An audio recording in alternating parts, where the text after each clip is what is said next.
All right, let's hop into it. Let's talk a little bit of real Saints football. We are past the point where we just have training camp clips and college clips and highlight films and what ifs and what was and what could be's. We get to talk a little bit about what is and what happened. So, obviously, the Saints have played their first preseason game against the Texans. And we're going to take a little bit of time to talk about, and this is something we're going to do after every game, especially during the regular season. So we're going to talk about the good, the meh, and the ugly. Never got the whole good, bad, and ugly thing because if it's bad enough to be bad, it's probably ugly, and that's just kind of redundant to me. So we're going to put in a meh segment. And the meh is well, you'll know when I talk about him. There's a couple, but one guy actually has it in his name for me. But anyway, we're always going to start with the good. I always want to start on a positive note. And honestly, from this preseason game, for the most part, that's pretty easy. So let's start with the biggest positives, which is the defensive starters, Paulson Adebo. The number one story from camp, for most of camp, has been two things. It's Michael Thomas has returned. He's back. He's playing well. And Paulson Adebo has looked really, really, really good. Like, there's no way I'm letting this kid come in and take my roster spot good. And the same thing for Roby, who's a proven veteran who was on a Super Bowl defense that was really effing good. And he looked like that. Forcing OPIs, not giving anything up, great technique, sound. Looked like the guy we've been hearing about from camp. So that's a huge win there. Chase Hansen, a lot of concern has been had in the Twitter sphere, but from the team itself as well, about the state of the linebacker group and the lack of depth, especially at will. And Hansen, I think, helped with a lot of the concern related to that with his play. Making tackles for loss, doing good things in space. The interception, which came off of a tip, I think Wilson tipped it, but over the years, we've had a lot of linebackers that would have fumbled that fucking thing. So him catching it, him returning it, he played really well. He has two more games to show the same level of play to really, lock himself in with a roster spot. I thought he looked good. I thought he looked like a guy who, provided he can stay healthy, I'm confident with him, with what we saw in this one game, being able to back up Pete Werner. And that's a huge plus in and of itself. I thought Andy Dalton looked fantastic. I thought Andy Dalton looked like a 10-ish year vet who is a prototypical West Coast quarterback, a guy who's going to make quick reads, quick decisions, deliver the ball on time, on target, and he looked exactly like a guy like that should look before they become washed. And he's not washed yet in preseason. 5 for 5. Offense was on schedule. The blocking was solid. They were strong. And he did everything that he needed to. Um, Gillikin, another good. Just his punting. He was a weapon last year. Sounded like a weapon in camp. Looked like a weapon yesterday. Doing well there. And goods, obviously, it's the reason I'm having to think of a few more here, is it's what actually really stands out. There's probably a couple that I'm gonna think of later. I'm gonna kick myself for, but as far as guys that really stood out and really made plays, for me, I think that's pretty much it from the game. Um, Actually, you know what? I'll say this. There's a there's a bit of a logjam right now for, technically it's the number 3 running back position, and if Mark Ingram was even 2 years younger, I honestly, it really would be for the 3 spot, but I really do believe this is for the number 2 spot. He's gonna get banged up. Now maybe he won't. Maybe Mark is a Frank Gore type guy, and he's gonna manage to be productive and useful, into his mid 30s. Just by taking care of his body and the way he runs and understanding himself and his position in the game. And if that happens, that's awesome, because 70% of the player Mark was 3 years ago is still a really good number 2 back and a guy that would be very, very helpful for this offense. The question is, can he be on the field? And can he be that guy? And that's really why there's been so much focus on the running back position. But with that said, the guy who made the most of his time is probably Tony Jones Jr. Dwayne Washington was obviously, got some time with the ones. He scored on the screen. And we've seen Dwayne Washington in the regular season. We've seen him in the preseason. He is primarily a special teams player. But if everything is blocked well, he is capable of executing the play as it was designed. And when I say that, I do not mean it as an insult. I'm saying it as he is a depth guy, he's a special teams guy, but he's not incompetent. He is capable of doing what you ask him to do. What he's not shown the ability to do is to make plays. Keyword there being the make. He can execute plays. But, read and react, making cuts, making guys miss, getting more out of the play than the bare minimum that is blocked up by the offensive line. We haven't really seen a lot of that. Didn't really see a lot of that in the game. Plus, he had the fumble. Yes, he recovered it, but it still matters. More on that in a minute. But he was fine. I don't think he really did much to raise his stock. I also don't think he did anything to lower his stock. And as long as he's a really good special teams player, and the fact that he's at least competent, he remains a break glass in case of emergency type player, and you need those guys. Tony Jones Jr. looked solid. I don't think he looked spectacular, but he looked solid. And it's going to be really up to the other two guys to beat him out, simply because he continues to look solid. But in my opinion, Ozigbo had the worst blocking in front of him, consistently among the 4 backs that played. And he also made the most plays out of nothing. Had a couple of really nice cuts, showed some really nice balance on a couple of spots, showed decent power, decent agility in space. Didn't really have an opportunity to show any burst because he wasn't getting enough of blocking to really be able to do much. But I liked some of what I saw from him. But we would need to see him with the ones or with better blocking in front of him to really get a gauge of who and what he is. I thought he did well with what he had, but he also didn't wow me. Abram Smith, I really liked some of what I saw from him. We got to see him catch the ball in space and look comfortable doing it. Had a couple of really nice cuts. Honestly, he would have been one of the first guys I mentioned because I'm the highest on him of the 4 guys kind of fighting for that number 2/number 3 spot. But he did have the goal line fumble. Now, I'll say this for him. Yes, he fumbled it.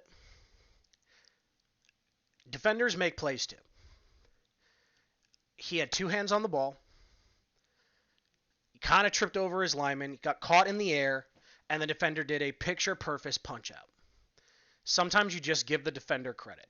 If I'm the coach, which I'm not, but if I'm the coach, I'm not killing him over that because, and this is what I try to do at least in hindsight, might have had a different reaction when watching the game live. I'm always looking for, but what could he have done or what should he have done differently? And if I can coach him to do that, then there's something to correct here. If he, for the most part, did what you would want him to do, and the defender just made a play, well, sometimes you just got to give the other guy credit. And I feel like his fumble in particular was more that than the other.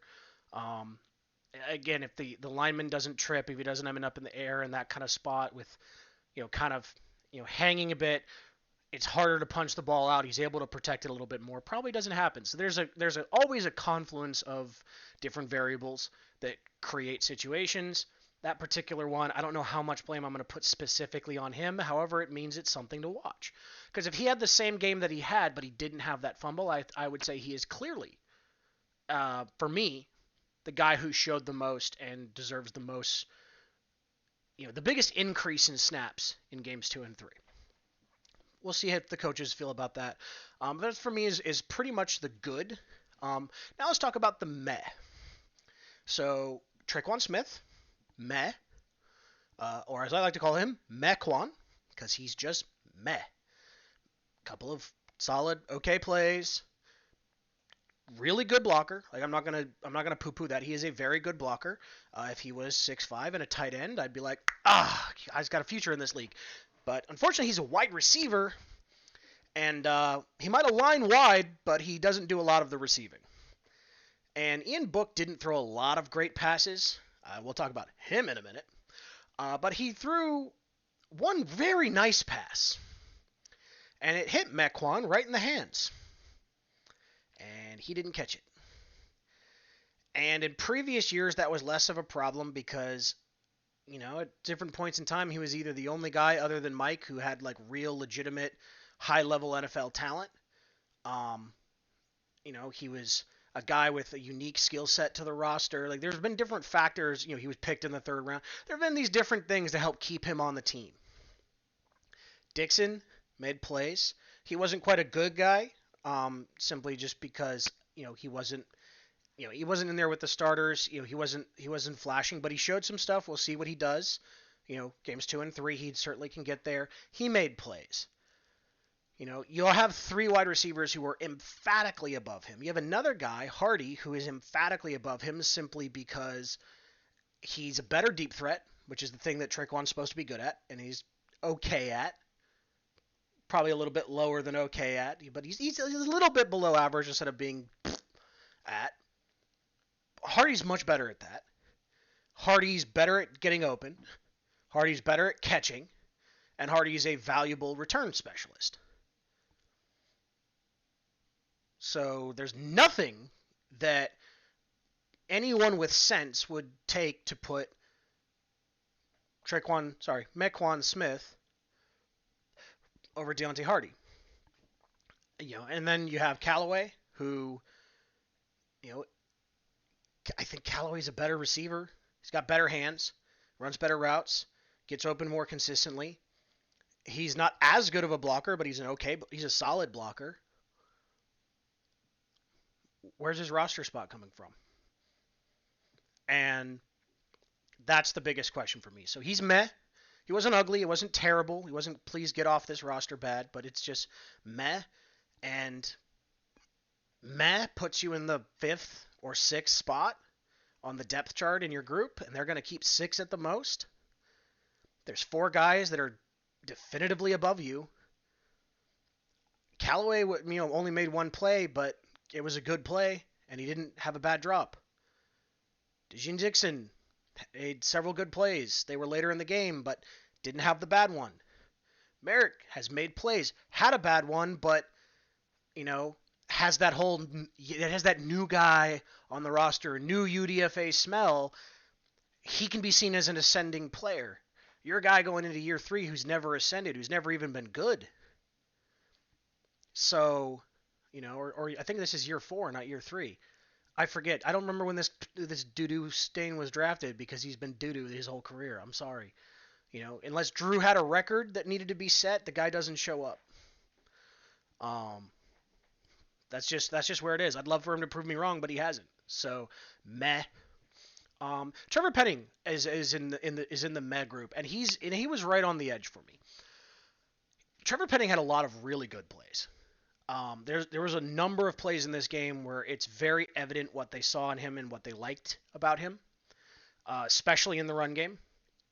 From a physical standpoint, the movement skills, the strength, the size, the different attributes, you can see what they really liked in him, and you can also see why, while he's been earning some higher level snaps in camp, Hurst was always expected to win the job at least for the early part of the year because he just needs reps. And they kept him out, deep into the game because he needs reps. He needs to get used to going against speed rushers, of which the Saints have 0 on the roster, and so he doesn't really have much chance to practice against. He needs to get used to going against speed rush techniques. He just needs to work on specific things to improve. And he got beat a few times. That's going to happen. That was expected. He was a rookie where you expected him to have some growing pains. And that's what he had. In his first NFL action, he had some growing pains. But overall, he played a solid game. Take those few really bad plays. Meh. But it's not a mad meh. I expected this meh. It's a different kind of meh. Traquan's also I expected this meh, but that's more of a yep, still sucks meh. The tight end position, just in general, was a meh, but that wasn't really those guys' fault. Quarterback couldn't get him the ball. There were some openings, but it is what it was. Um, Ruiz is meh, but on the opposite side from Penning, like he was almost in the ugly group, which we're gonna get to here in a second, but he was meh. Didn't get anybody killed. Um, I think I hopped into the Saints Twitter show to watch the second half, and Adam pointed out apparently when Trevor Penning made a mistake at one point in the game, Ruiz came over to him, and you know, from Ruiz's perspective, he got beat on a play, and I'm sure he just walked over and going, "Hey man, you get used to it." Like that, don't listen to him. Don't take tutoring from the D student, please.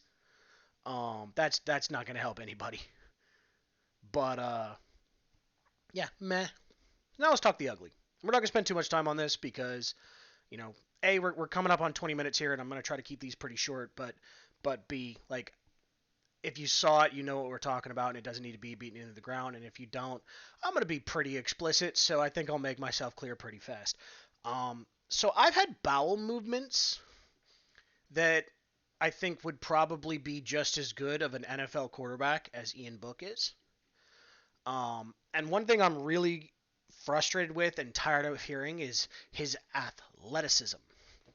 Ian Book was athletic for a Notre Dame quarterback, meaning didn't go to any of the power schools. Sorry if this offends you. White dude, and the stereotypical kind. He's athletic for those guys. He's way more athletic than I am. Fat guy with snacks next to him. No question.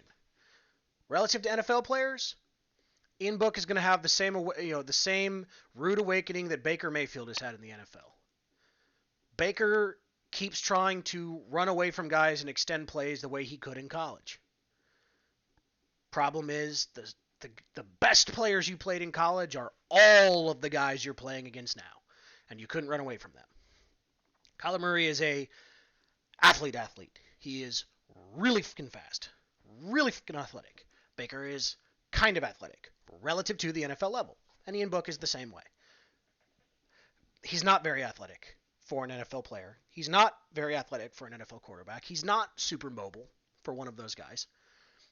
And when you add that onto the fact that he's not accurate, he doesn't have a strong arm, he doesn't read things particularly well, he doesn't make great decisions, and he keeps airmailing passes. Tried to kill Abram Smith, tried to kill a couple of other guys, threw bad picks. Like, just not good at all. Ugly. Like, he should get back to his locker and there should be a plane ticket in it. Ugly. He's not good. Bad. Out the league. Gone. See you later. Sorry. Maybe someone in the CFL is interested. Probably not. Maybe the Arena League. Maybe you could play there. Not here. Sorry. Go play with Johnny Manziel. Y'all could have a great rivalry. Is what it is. Beyond him, as far as the ugly, really the whole second half, but that's just because it's preseason football, and as much as we all missed football, and oh god, I can't wait to watch real football, and then you see preseason football, and you remember, all right, this shit sucks. The good news for us is that our third string offense looked about the same as last year's first string offense, and our first string offense actually looked pretty damn good, and still had a bunch of guys that didn't even play. So, that part is good, but really, your last ugly there, other than just Ian Book being a disaster, being god-awful, being terrible, being pick your negative superlative that you want to use. You got a bad adjective, pick it, use it, it's probably going to apply. He was really not good. Totally just mentally checked myself where I pulled a Kevin Nash with adjective. Did not. Bonus points from me. Bonus points if you get the reference too. But anyway, that is our good, meh, and the ugly for week 1. We've got week 2 coming up next week, so hopefully there'll be more good. Hopefully the same amount of meh, because meh is just meh. Meh, doesn't mean bad, doesn't mean good, just kind of depends on the player and what your expectations for them are. Guy is expected to have growth and he's meh. Not a great thing. Guy isn't. Could be bad. Oh, I'm an idiot. Sorry. I totally forgot about somebody. Yes, I did that on purpose. I staged that. This just happened. Peyton Turner. We got to talk for a couple minutes about Peyton Turner. Peyton Turner is definitely in the ugly group. I'm going to take two approaches to the Peyton Turner situation. I'm going to, on the first hand, we're going to react to what I saw on the field. And then we're going to theory craft for a second of why I think maybe we saw some of that. And it may not be as bad as we think it is. And we'll see if I'm right about that down the line. So what we saw on the field was a former top 25 pick, a first pick in the draft for a team, who the response to was, who? Love you, Ryan.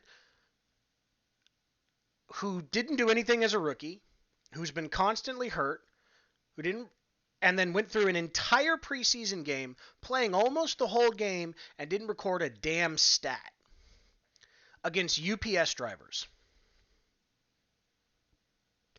That's not good. That's terrible. And there were some bad snaps in there. I saw him, just one in particular stood out to me. He tried a terrible swim move. And he looked like he was setting himself up to get hit with the rock bottom. Just no use of leverage. No, just bad. Bad.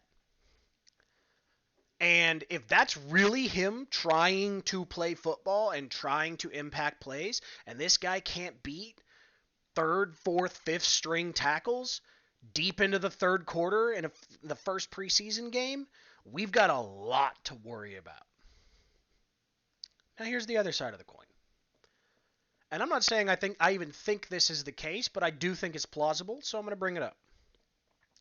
It is possible, because here's one thing that we do know. We've been hearing a lot about at camp how he's played really, really well. It is possible that there are specific things, because this guy hasn't gotten a lot of live snaps. He hasn't played a lot of football, where his coaches came into this game saying, I don't care if you win the snap or lose the snap. You're not fighting for a roster spot, but you have some shit you need to work on. So I want you to do A, B, and C. And you're not to do anything else. I don't want you bull rushing.